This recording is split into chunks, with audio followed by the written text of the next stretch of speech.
Good morning students. बेटा बेटा अगला चैप्टर है हमारा क्वाड्रेटिक इक्वेशन। बेटा क्वाड्रेटिक इक्वेशन में सबसे पहले हम बात करते हैं पॉलिनोमियल फंक्शन के बारे में। इसके बारे में पॉलिनोमियल फंक्शन के बारे में बेटा पहली बात तो पॉलिनोमियल फंक्शन होता क्या है वो जरा समझिए, ठीक है ना। बेटा अगर मैं f x is equal to a n x की power n plus a n minus one x की power n minus one plus a n minus two x की power n minus two dot dot dot a one x plus a zero को बेटा लिखता हूं तो बेटा ये मेरा पॉलिनोमियल फंक्शन कहा जाएगा। इसका मतलब समझिएगा बेटा, मतलब जितने भी मेरे पास फंक्शन इस तरह से होते हैं जिनमें एक्स की पावर मेरे पास क्या होती है 3 4 5 7 8 9, वो सभी क्या होंगे पॉलिनोमियल फंक्शन। जैसे कि मैंने बोल दिया बेटा 3 एक्स की पावर 6 प्लस 4 एक्स की पावर 5 प्लस 5 एक्स की पावर 4 प्लस 6 एक्स की power 3 plus 7 x square plus 8 x plus 9। तो बेटा ये क्या है पॉलिनोमियल फंक्शन। क्यों? एक्स की क्या है बेटा इसमें डिग्री है। तो बेटा अगर किसी फंक्शन में एक्स की डिग्री कंटिन्यूस लगातार 1 से गिरती गिरती जाती है बेटा N N minus one N minus two, तो बेटा मैं इसको बोलता हूँ पॉलिनोमियल फंक्शन, ठीक है ना।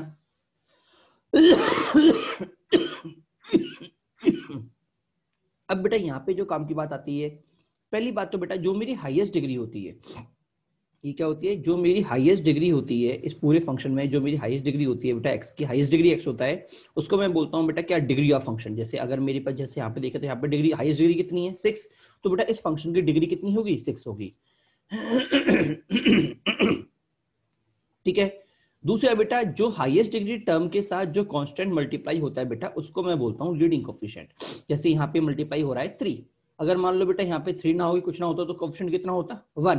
तो बेटा जो भी आपकी हाईएस्ट डिग्री मतलब एक्स की पावर एन के साथ मल्टीप्लाई होता है ए एन, बेटा वो क्या होता है लीडिंग कोफिशिएंट होता है, ठीक है ना। और वो कभी भी जीरो नहीं होता, ऑब्वियसली बात है, क्योंकि अगर बेटा ये 0 इंटू समथिंग हो गया इसका मतलब ये टर्म गायब, तो बेटा ऑटोमेटिक उसके इसमें हाईएस्ट डिग्री टर्म बेटा ये वाली बन जाएगी। बनेगी नहीं बनेगी?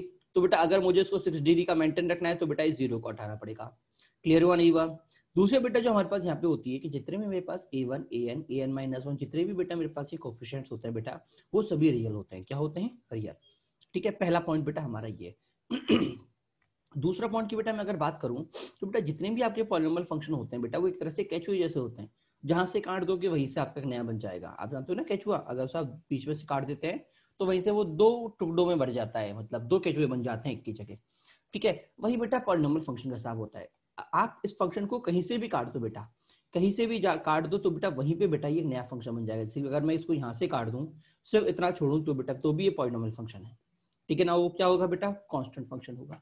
अगर बेटा मैं इसको यहाँ से काट दूं तो बेटा ये क्या कहलाएगा बेटा इतना लीनियर फंक्शन, ये भी एक पॉलिनोमियल फंक्शन होगा, ठीक है ना। यदि मैं इसके 3 टर्म पे काट दूंगा x square plus B x plus c तो इसमें बोलूंगा क्वाड्रेटिक पॉलिनोमियल फंक्शन। ये क्या था लीनियर पॉलिनोमियल फंक्शन, ये क्या है कांस्टेंट पॉलिनोमियल फंक्शन, ये क्या है क्वाड्रेटिक पॉलिनोमियल फंक्शन। मतलब बेटा मैं इस फंक्शन को कहीं से भी कट कर दूं बेटा वहीं से बेटा मेरे पास क्या बन जाएगा, ये एक पॉलिनोमियल फंक्शन बन जाएगा। जैसे ये क्या हो गया क्यूबिक पॉलिनोमियल फंक्शन, ठीक है।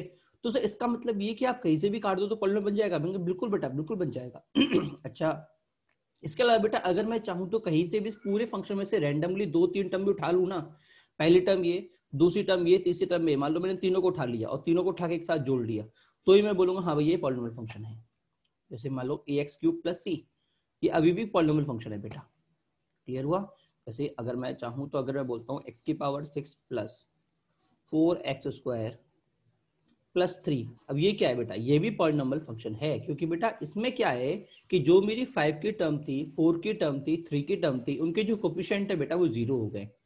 मतलब मैं ऐसे लिखूंगा x की पावर 6 प्लस 0 इंटू एक्स की पावर 5 प्लस 0 इंटू एक्स की पावर 4 प्लस 0 इंटू एक्स की पावर 3 प्लस 4 इंटू एक्स की पावर 4 प्लस 0 एक्स की power 2 plus 0 into x plus 3। Clear हुआ नहीं हुआ? तो बेटा ये भी एक पॉलिनोमियल फंक्शन कहा जाएगा, ठीक है ना। अगला पॉइंट देखते हैं बेटा। बेटा zeros of polynomial, zeros of polynomial क्या होता है उसकी तरह पर समझो। अगर बेटा मैं y is equal to F X बोल रहा हूँ, एक पॉलिनोमियल फंक्शन है क्या। y is equal to F X अगर बेटा मेरा एक पॉलिनोमियल फंक्शन है तो value of x for which F X is 0,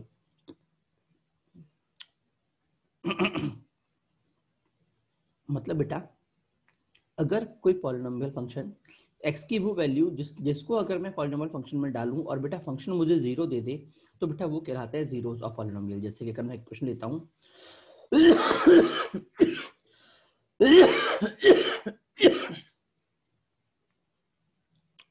x² minus 3x plus 2, तो बेटा इसमें 1 डालिए आप, 1 माइनस 3 प्लस 2, तो बेटा 1 पे 1 डालने पे 0 हो रहा है। अगर मैं 2 डालता हूँ तो 4 माइनस 6 प्लस 2, तो भी ये 0 हो रहा है। इसका मतलब बेटा 1 और 2 डालने पे बेटा फंक्शन मुझे 0 आउटपुट दे रहा है।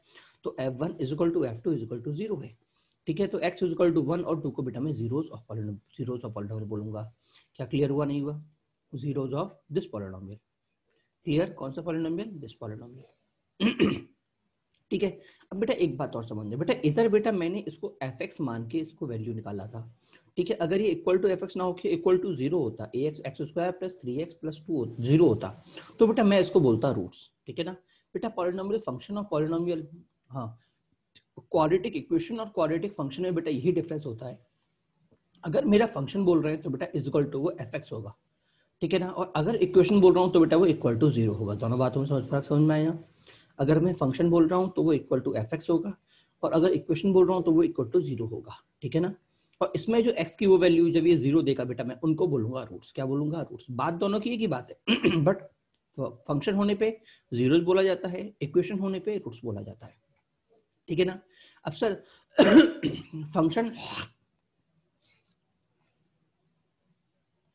सही बेटा, एक बात समझिएगा कि फंक्शन और इक्वेशन में फर्क क्या होता है।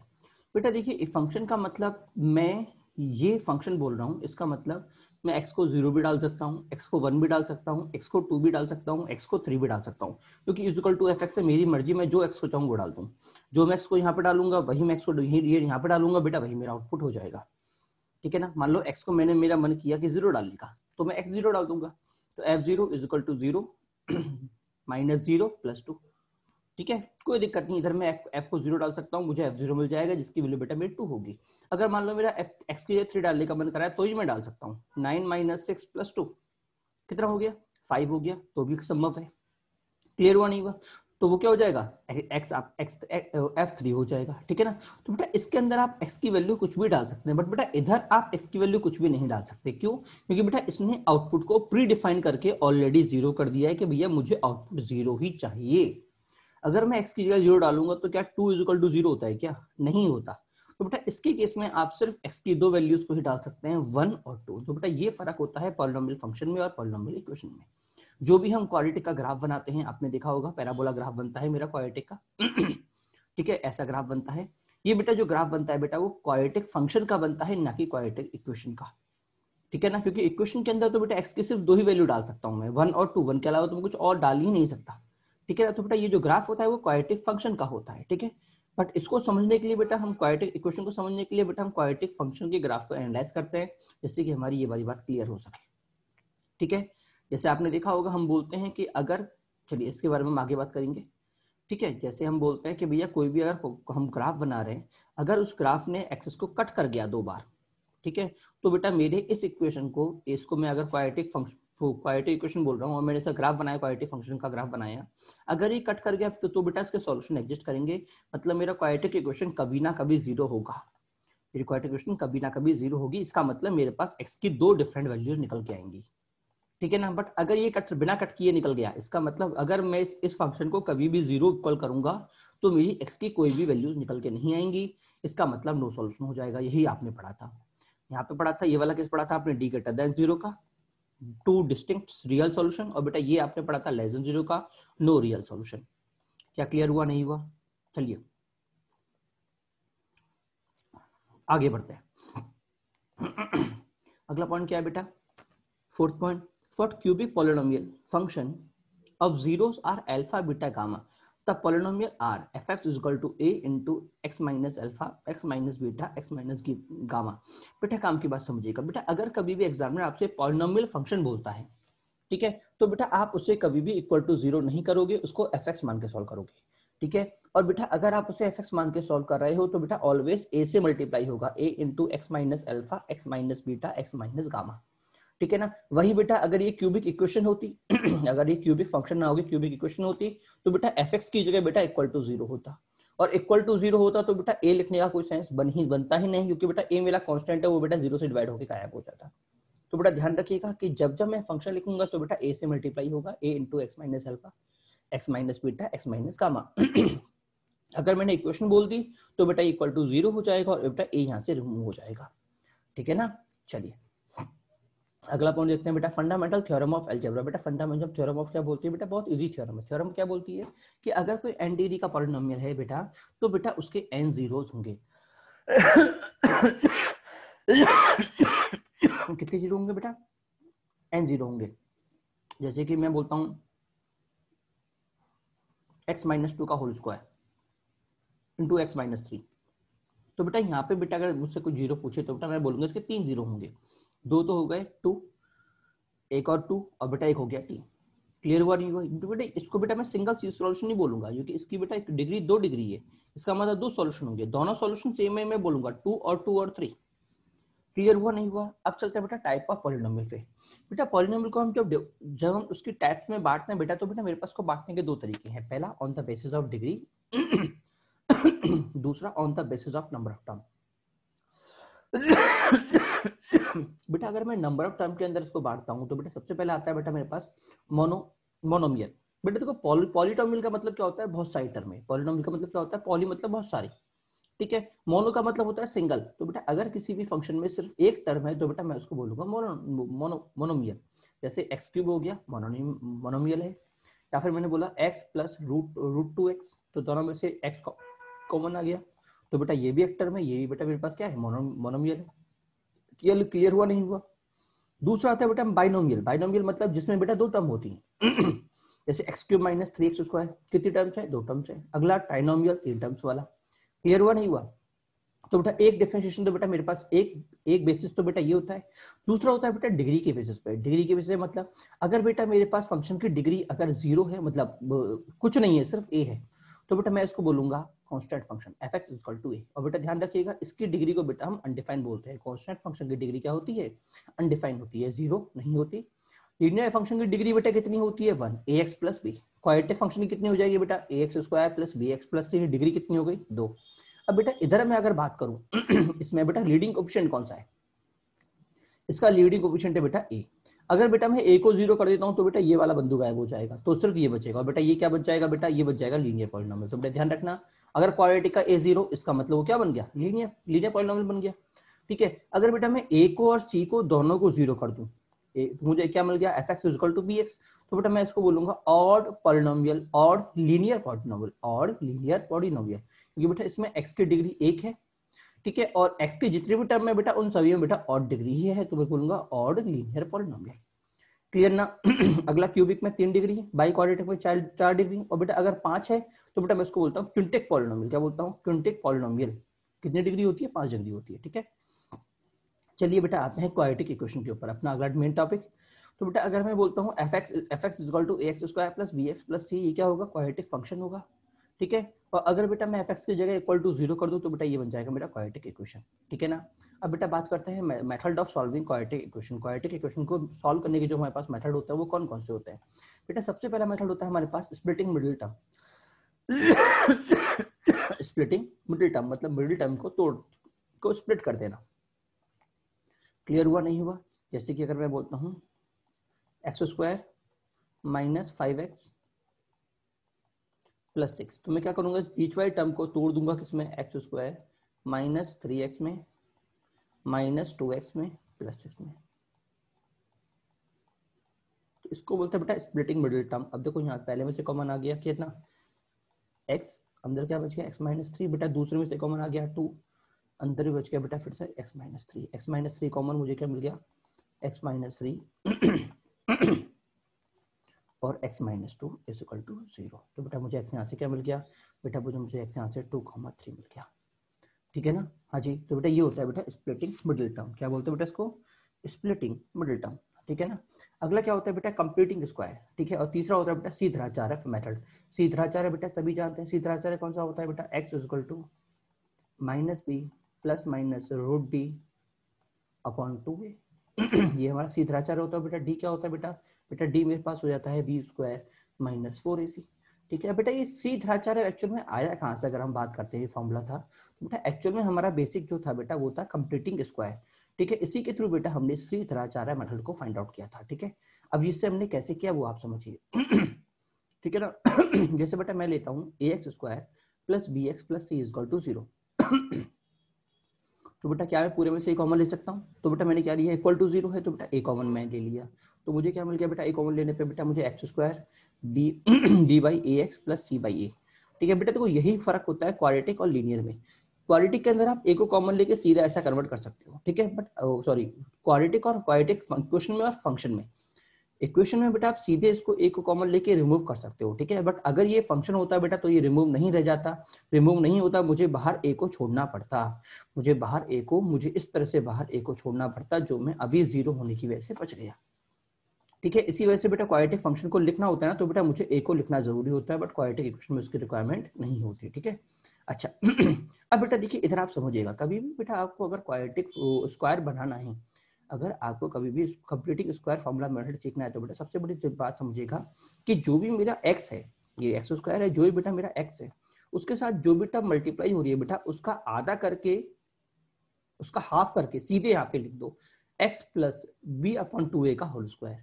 ठीक है, और जो यहाँ पे लिखा उसको माइनस भी कर दो, तो माइनस बी अपॉन 2a का whole square plus c by a, तो एज इट इज चलता रहेगा। ठीक है बेटा, इधर का साइन बेटा ऑलवेज साइन इधर का आएगा, अगर इधर प्लस है तो इधर प्लस आएगा, अगर इधर माइनस है तो इधर माइनस आएगा। ठीक है, बट बेटा बाहर ये ऑलवेज माइनस ही होगा, अंदर अगर अंदर प्लस भी हो रहा है बेटा तो भी बाहर माइनस ही होगा।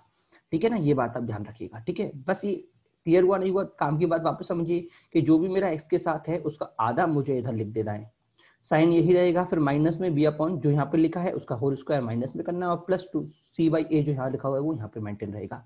ठीक है, वैसे मैंने कैसे किया वो भी मैं आपको समझा देता हूँ। X square plus B by A x plus c by a बेटा अगर मेरे पास होता, तो बेटा मैं क्या बोलना चाह रहा हूँ, मैं ये बोलना चाह रहा हूँ, देखो मेरे पास जो फॉर्मूला होता है, स्टैंडर्ड फॉर्मूला होता है, वो क्या होता है, x square plus 2ax plus a square, ये तो फॉर्मूला होता है। हाँ जी, अगर बेटा मैं दोनों कंपेयर करूँ तो एक्स स्क्वायर है, बट बेटा 2a की जगह बेटा मुझे क्या दे रखा है, b बाई 2a दे रखा है। ठीक है, ए तो वहां पे यूज कर रखा है, हम अल्फा यूज कर लेते हैं, क्या यूज कर लेते हैं, अल्फा। ये हो गया अल्फा, ये भी हो गया अल्फा। हाँ बेटा 2 अल्फा की जगह बेटा मुझे b बाई ए दे रखा है, तो मैं b बाई अल्फा कैसे निकालूंगा, अल्फा स्क्वायर होता है, तो 2 अल्फा को मैं क्या लिख लूंगा, 2 alpha is equal to b by a. तो बेटा अल्फा कितना हो गया, बेटा अल्फा हो गया बेटा मेरे पास b by A, b by 2 होगा, नहीं होगा। हाँ जी, मुझे क्या करना है बेटा, अल्फा स्क्वायर को ऐड करना है, तो बेटा मैं क्या लिखूंगा, मैं इस इक्वेशन को लिख दूंगा x square plus B by A x plus B upon 2a का होल स्क्वायर, अल्फा स्क्वायर होना चाहिए था ना, x square plus 2 alpha x plus alpha square, अब ऐड किया तो माइनस भी करना पड़ेगा, तो बेटा मैंने इसको ये 2 अपॉन बी अपॉन 2a का होल स्क्वायर बेटा मैंने क्या कर दिया, माइनस कर दिया, और बेटा जो लास्ट में सी बाई ये था बेटा वो अभी भी चला रहा है। अब ये क्या हो गया बेटा, ये बेटा मेरे पास फॉर्मूला बन गया, जो मेरे पास था x upon B upon 2a का whole square minus b upon 2a का whole square plus c by a, बेटा यही मैंने आपको समय लिखाया था। ठीक है ना, हाँ तो बट बेटा इससे क्या हमारी 2 से 3 स्टेप खराब हुई, तो बेटा हमको तो एग्जाम में समय बचाना है। ठीक है ना, तो बेटा आपको सीधे ही करना है, सीधे ही सॉल्व कर लेना है। जैसे कि भाई अभी जो हमने क्वेश्चन किया था थोड़ी देर पहले, कौन सा किया था, ये रहा x square minus 5x plus 6, इसको हम ऑलरेडी और तरीके से कैसे करते हैं बेटा, मैं कैसे लिखता हूँ इसको, x square minus 5x plus 6 मुझे दे रखा है इज इक्वल टू 0। हाँ जी। तो मैं क्या करता है, इसको कंप्लीटिंग स्क्वायर करता, मैं बोलता एक्स स्क्वायर, इसका आधा कितना होगा, माइनस 5/2, स्क्वायर को हटा दो का होल स्क्वायर में इसको कर देता। ठीक है, सेम साइन रहता। ठीक है, माइनस में 5/2 का होल स्क्वायर प्लस 6 हो जाता।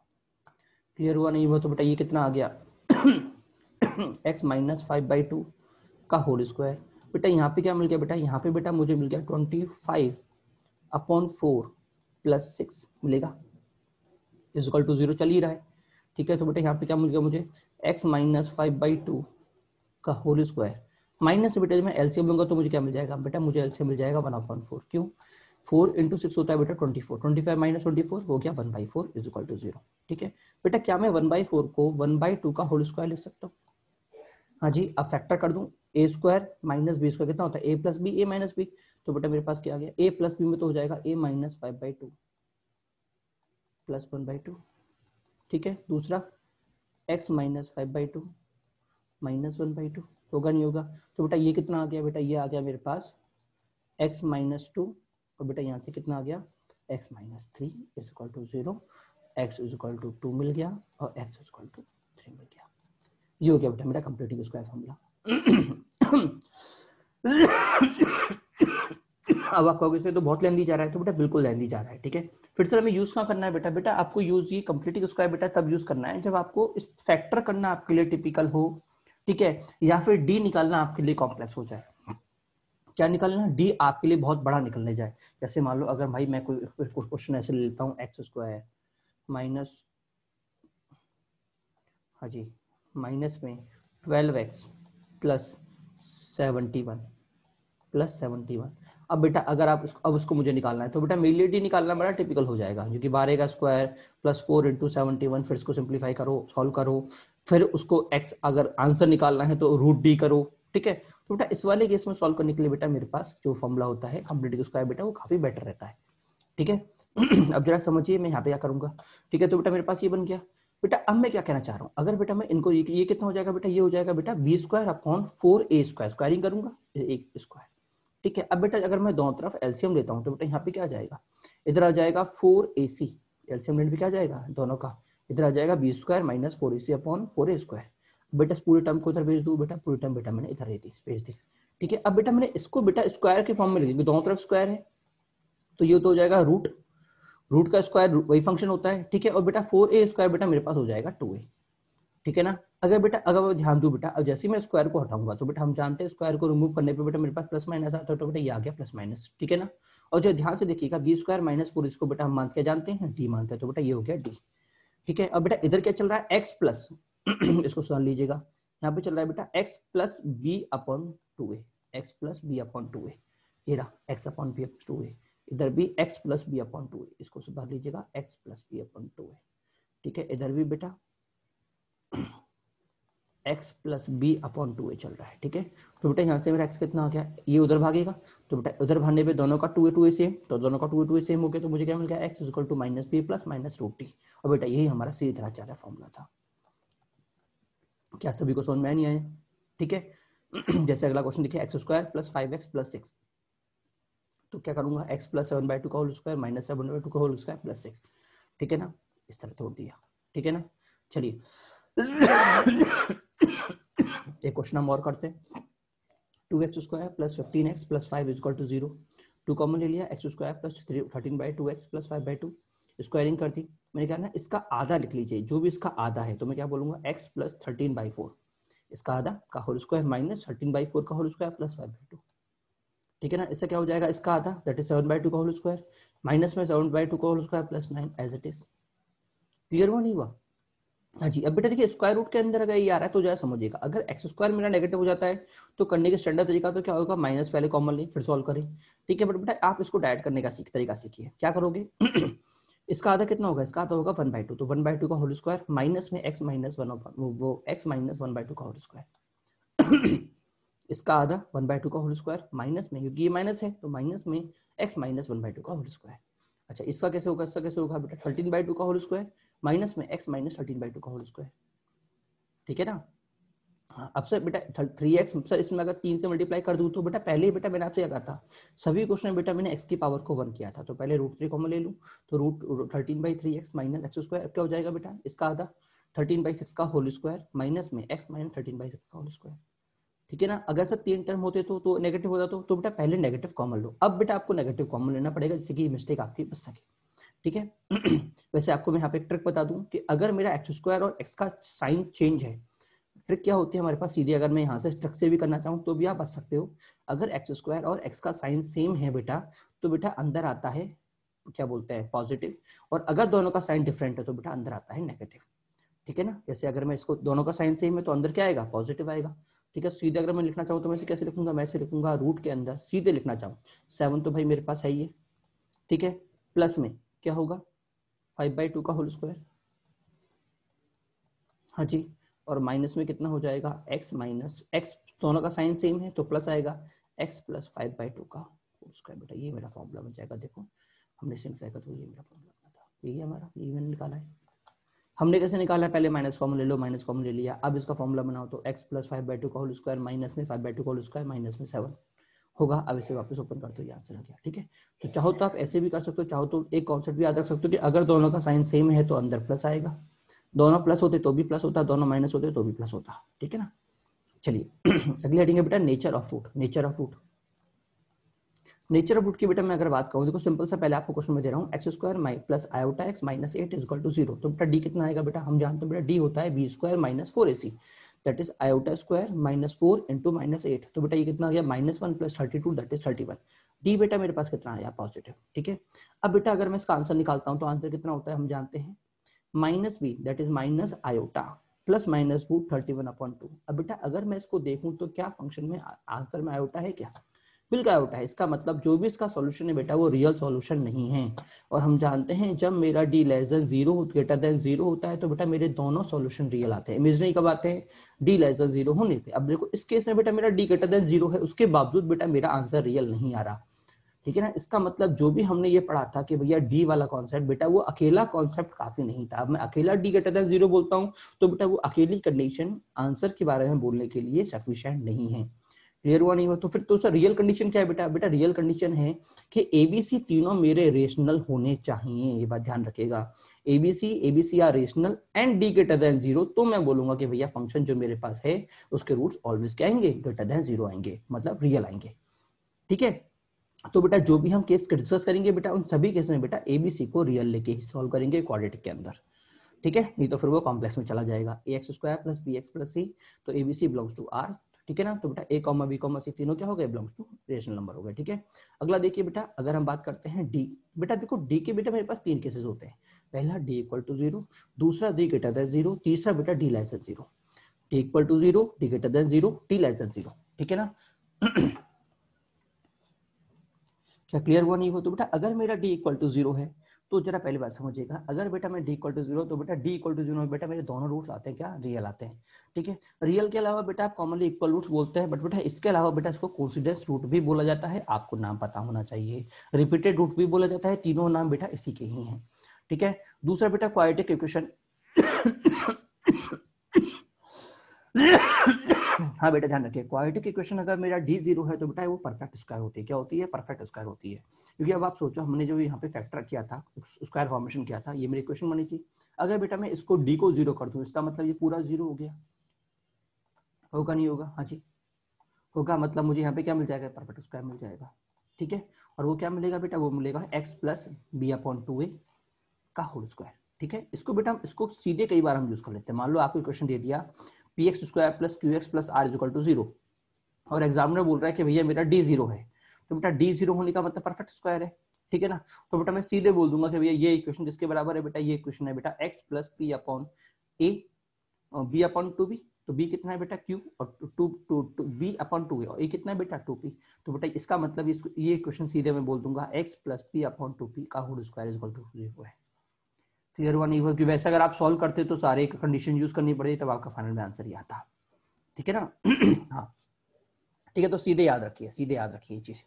ठीक है, दूसरा केस बेटा मेरे पास बनता है अगर मेरे पास बेटा डी लेस देन 0 है। दूसरा केस डी लेस देन 0 होने का मतलब बेटा मेरे रूट्स क्या होंगे, इमेजिनरी होंगे। दूसरा बेटा रूट्स मेरे कॉन्जुगेट होंगे। बेटा कॉन्जुगेट क्या होता है वो भी आप जरा समझ लीजिए, मैंने आपको बेसिक पढ़ाया होगा तो शायद पढ़ाया होगा कि बेटा जितने ही मेरे कॉम्प्लेक्स नंबर होते हैं वो कॉन्जुगेट के पेयर में आते हैं। मतलब एक अगर a प्लस आयोटा b है, ठीक है, तो बेटा उसका कॉन्जुगेट बन जाएगा बेटा a माइनस आयोटा b के फॉर्म में। ठीक है ना हाँ बेटा इसको हम बोलते हैं कॉन्जुगेट। जैसे अगर मान लो मेरे पास आ रहा है 2 प्लस 3 आयोटा, तो उसका कॉन्जुगेट क्या आएगा बेटा 2 माइनस 3 आयोटा। ठीक है, या फिर मैंने बोल दिया 5 आयोटा माइनस 1, तो उसका कॉन्जुगेट क्या आएगा बेटा, इसका 5 आयोटा माइनस 1 प्लस 1 नहीं आएगा। ध्यान रखिएगा ये कॉन्जुगेट नहीं होता बेटा, कॉन्जुगेट में बेटा सिर्फ उसका इमेजरी जो पार्ट है ना उसका साइन चेंज होगा, रियल पार्ट का साइन सेम रहेगा। अगर वो प्लस था पहले तो प्लस रहेगा, अगर वो माइनस था तो बेटा माइनस रहेगा। चेंज होगा आयोटा वाला का पार्ट, तो यहाँ पे आयोटा क्या है, प्लस है, तो यहाँ पे क्या आ जाएगा -5 आयोटा -1। रियल जो रियल मेरा फंक्शन रियल पार्ट है बेटा उसका साइन चेंज नहीं होगा, जो आयोटा वाला पार्ट है बेटा उसका साइन चेंज हो जाएगा। यहाँ प्लस था यहाँ माइनस हो गया, यहाँ प्लस था यहाँ माइनस हो गया। ठीक है ना, हाँ ये ऑलवेज कॉन्जुगेट पेयर में आते हैं। जैसे मैं बोलता हूँ x square plus 2x plus 2, तो डी कितना आ गया बेटा, डी मेरे पास आ गया -4, ठीक है। हाँ जी, डी कितना आ गया -4 आ गया। तो बेटा हाँ एक बात और, पहली बात तो ठीक कॉन्जुगेट पेयर में आता है। बेटा एक बात और समझिएगा, मैंने आपसे कहा था कि जितने ही मेरे पास जो होल स्क्वायर फॉर्मूला तरीका है, होल स्क्वायर फॉर्मेशन, बेटा वो यहाँ पे मेरे काफी ज्यादा काम आ जाता है। देखो अगर मेरे पास इक्वेशन में ले लिया x square plus 2x plus 4, मैं इसको लिख सकता हूँ x square plus 2x plus 1 plus 1, ये कितना हो गया बेटा x प्लस 1 का whole square plus 1 equal to 0। ये होल स्क्वायर फॉर्मेशन कर रहा हूँ मैं। अब बेटा एक बात समझिएगा कि जब भी मैं होल स्क्वायर फॉर्म करता हूँ, जब भी मैं होल स्क्वायर फॉर्म करता हूँ, तो बेटा मेरे पास देखो यहाँ पे क्या आया था, देखिए हाँ होल स्क्वायर आएगा, एक तो x प्लस a का होल स्क्वायर आएगा, मतलब a मतलब कुछ भी टर्म यहाँ पे, ठीक है, ठीक है ना, हाँ x प्लस अल्फा बोल देता हूँ, ठीक है। अब बेटा यहाँ पे जो मैं ले रहा हूँ, ये जो a ले रहा हूँ, ये जो मेरे पास बाहर बचता है a, अगर बेटा मेरे पास ये वाला टर्म यहाँ पे ये ऐसे आ रहा है, a मेरा, a को मैं पॉजिटिव ले रहा हूँ, a इज ग्रेटर देन 0, तो बेटा अगर ये प्लस होके आ रहा है, पॉजिटिव में एड अप हो रहा है, तो बेटा ध्यान रखिएगा ये मुझे ऑलवेज सॉल्यूशन इमेजिनरी सॉल्यूशन देगा। क्यों बेटा, क्योंकि बेटा x प्लस अल्फा का होल स्क्वायर बेटा मुझे -a देगा, और स्क्वायर कभी भी नेगेटिव नहीं होता रियल में, ठीक है। तो बेटा अगर ये मेरा जो बच रहा है यहाँ पे, अगर वो पॉजिटिव बच रहा है, तो बेटा मेरा सॉल्यूशन इमेजिनरी है, ठीक है। अगर बेटा ये नेगेटिव बच रहा होता, क्या बच रहा होता, माइनस में बच रहा होता, ठीक है, तो ये इधर आके पॉजिटिव होता, तो बेटा इसके से बेटा मेरा आंसर होता रियल, ठीक है। और बेटा अगर ये a मेरा 0 बचता, क्या बचता 0, तो बेटा मेरा आंसर होता perfect square, that is d is equal to 0। क्या क्लियर हुआ नहीं हुआ? मतलब अगर प्लस a कर रहा हूं तो d negative, t less than 0 मतलब इमेजिनरी, ठीक है ना, प्लस a होने पे, हाँ जी, d मेरा लेस देन 0 और इमेजिनरी, ठीक है। अगर मैं x प्लस अल्फा का whole square minus a is equal to 0 कर रहा हूं, तो बेटा मेरा d ग्रेटर देन 0 और रियल एंड डिस्टिंक्ट। और बेटा अगर मेरा a 0 हो गया, मतलब x प्लस अल्फा का होल स्क्वायर हो गया, और बेटा ये जो हो गया वो 0 बन गया, ठीक है, तो बेटा इक्वल टू d मेरा 0, रियल एंड रिपीटेड, ठीक है ना। ये बात ध्यान रखिएगा, ये बात आप ध्यान रखिएगा, ठीक है, रियल एंड रिपीटेड, ठीक है ना। अब सर इसको लिखने का तरीका क्या होता है, फिर इसको लिखने का तरीका क्या होता है, जैसे मेरे पास बन गया था x प्लस 1 का होल स्क्वायर प्लस 1, तो मैं क्या बोलूंगा बेटा, मैं इसको बोलूंगा x प्लस 1 का whole square is equal to -1, बचेगा नहीं बचेगा? अच्छा, अगर बेटा मैं इसको स्क्वायर टांगूंगा तो मेरे पास क्या आएगा, x प्लस 1 का होल स्क्वायर, इसको होल स्क्वायर का टांगो तो यहाँ पे क्या चल जाएगा, रूट चढ़ जाएगा, बेटा ये कितना हो जाएगा, अंडर रूट -1। बेटा अंडर रूट -1 बेटा ऑलवेज प्लस माइनस लेके आता है, होल स्क्वायर हटेगा तो प्लस माइनस लेके आएगा, तो x कितना आ गया बेटा, x मेरे पास आ गया -1 प्लस माइनस आयोटा, ठीक है। देखो हमने यही आंसर निकाला है, दोनों बार -1 होगा, उधर जाएगा तो plus minus iota plus minus हो जाएगा, ठीक है। अब बेटा अगला केस d ग्रेटर देन 0, बेटा d ग्रेटर देन 0 होने में बेटा मेरे पास दो केस बनते हैं, एक अगर d मेरा परफेक्ट स्क्वायर है, दूसरा अगर d मेरा परफेक्ट स्क्वायर नहीं है, ठीक है। तो इसको भी समझिएगा बेटा, अगर मेरा d परफेक्ट स्क्वायर है बेटा तो बेटा स्क्वायर रूट जो बनेगा, रूट में हम जानते हैं x कितना होता है बेटा, x मेरा होता है बेटा -b plus minus root d upon 2a, ठीक है। अब एक बात और समझिएगा बेटा, अगर मैं रेशनल की बात करता हूँ तो p बाई क्यू के फॉर्म में होता है, वो रेशनल होता है। और रेशनल क्या होता है बेटा, रेशनल क्या होता है बेटा, जैसे मैं बोलूंगा √2 रेशनल है, √3 इरेशनल है। बेटा अगर रूट के अंदर मैंने कोई भी ऐसा नंबर ले लिया जो परफेक्ट स्क्वायर नहीं है बेटा, तो वो इरेशनल नंबर हो जाएगा, जैसे √6 इरेशनल है, इससे ये किससे बनेगा बेटा, ये √2 इंटू √3 से बनेगा। तो बेटा अगर रूट के अंदर परफेक्ट स्क्वायर नहीं है तो बेटा वो ऑलवेज इरेशनल होगा, ठीक है। तो बेटा अगर ये पास ये d मेरा परफेक्ट स्क्वायर नहीं जा रहा तो बेटा x मेरा ऑलवेज रेशनल बनेगा, और अगर d मेरा परफेक्ट स्क्वायर हो गया तो बेटा x मेरा आंसर क्या बनेगा, रेशनल आंसर बनेगा। तो अगर x मेरा परफेक्ट स्क्वायर है तो रूट्स विल बी रेशनल, और d डिफरेंट क्यों होंगे, क्योंकि d ग्रेटर देन 0 है, ठीक है। अब बेटा यहाँ पे एक इंपॉर्टेंट बात और यूज करिएगा कि अगर बेटा a मेरे पास 1 है, अगर a मेरे पास 1 है और b और c इंटीजर है, अगर a मेरा 1 है, b और c इंटीजर है, तो बेटा रूट्स ऑलवेज इंटीजर होंगे, ठीक है। ये हमारे काम की बात है, ठीक है। अब बात करते हैं जो d जब मेरा परफेक्ट स्क्वायर नहीं है, रेशनल होंगे। इरेशनल बेटा कॉन्जुगेट के पेयर में आते हैं, कॉन्जुगेट मतलब p प्लस √5 और p माइनस √5 जैसे मैंने बोला √3 -1, कॉन्जुगेट कितना हो जाएगा, रियल से कोई छेड़छाड़ नहीं करूंगा, मतलब उससे रेशनल से इरेशनल वाले को प्लस माइनस से कर दूंगा, तो √3 कितना हो जाएगा, -√3 -1, ठीक है। बेटा एग्जामिनर क्या करता है बेटा, जैसे tan पाई बाई, आप एग्जामिनर बोल देगा कि फाइंड इक्वेशन ऑफ द देखिए एग्जामिनर बेटा जब भी मेरा अगर एक रूट मेरा पास अगर मेरे पास रेशनल रूट है तो वो सिर्फ एक रूट देगा, बाकी रूट आपको खुद बनाना पड़ेगा। जैसे मान लो उसने रूट दे दिया √2+1 कि अल्फा आपको दे दिया √2+1, इसका मतलब बेटा ऑटोमेटिक आप समझ लीजिए कि सेकंड रूट मेरा -√2+1 होने वाला है। सर रूट पे ही प्लस माइनस क्यों लगा? क्योंकि बेटा यहाँ पे मेरा प्लस माइनस टी के ऊपर ही लगता है, ठीक है ना? हाँ ठीक है। चलिए बेटा आपकी अगली क्लास जो भी होगी बेटा तब हम पढ़ेंगे relation between roots and coefficient, मतलब रूट्स और कोफिशिएंट के बीच में क्या क्या रिलेशन होता है, ठीक है। अगले क्लास में बेटा हम ये चीज पढ़ेंगे, ठीक है। चलिए बेटा आज की क्लास इज ओवर, बाय।